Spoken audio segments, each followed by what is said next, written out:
El cas de València. Mentrestant, la província de València filava també el seu provincialisme.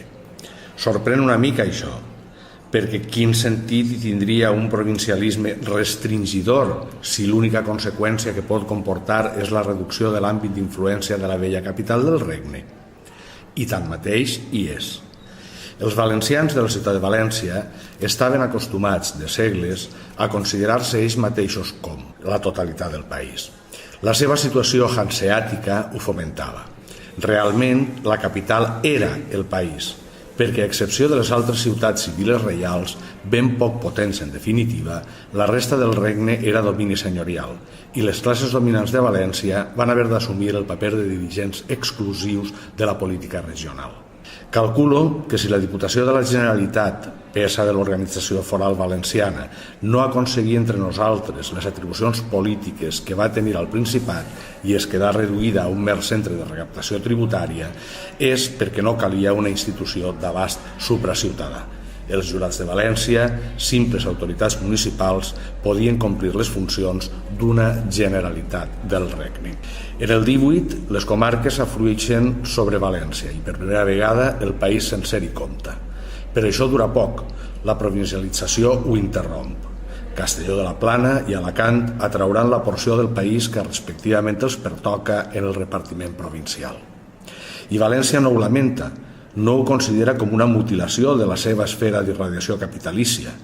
Estava habituada a no veure gaire més enllà de les seues muralles.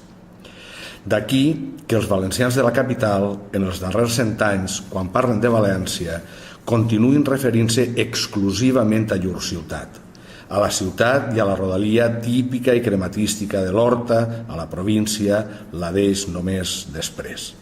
Hi ha un pseudofolklore valencià, una profusió de tòpics literaris valencians que, per inferència, queden emmarcats en aquell nou localisme. La nomenclatura confusionària, repeteixo, ho embolica tot. Segons això, València és una estampa fixa i única. El Miquelet urbà, el Can Feràs, la barraca, la llauradora amb aspecte de Regina, etc. Tot de coses que són solament pròpies de la ciutat i del seu terme municipal.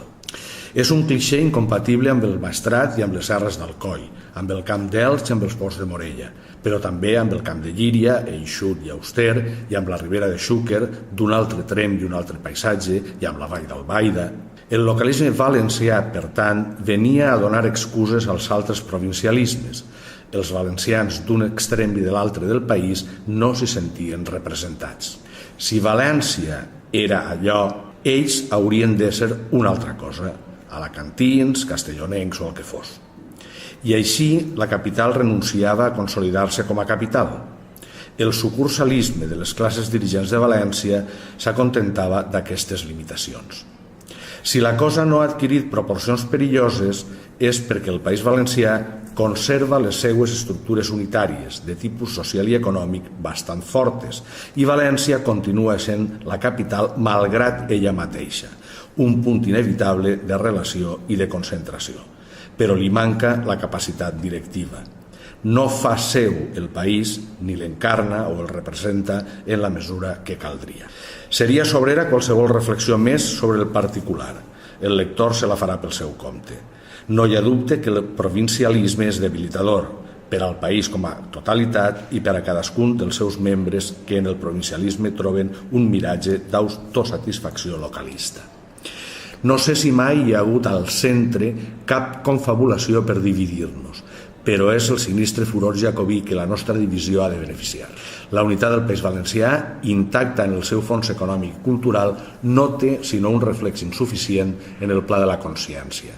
O el renfotim o caurem en la més insoluble de les disgregacions. Deformant lleugerament unes paraules de Maragall i aplicant-nos-les, podem imaginar un viatger que ens contempli i que digui de nosaltres: ací hi ha una gran població, però per cert que no hi ha un poble.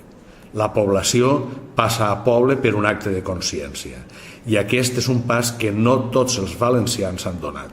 La superació dels localismes inics i destorbadors ens és necessària com el pa que ens mengem, començant pel localisme de la capital. Si no ho fem, els valencians estarem condemnats a esdevenir cada vegada més provincians, volem dir, més inerts més despersonalitzats, més ensopits.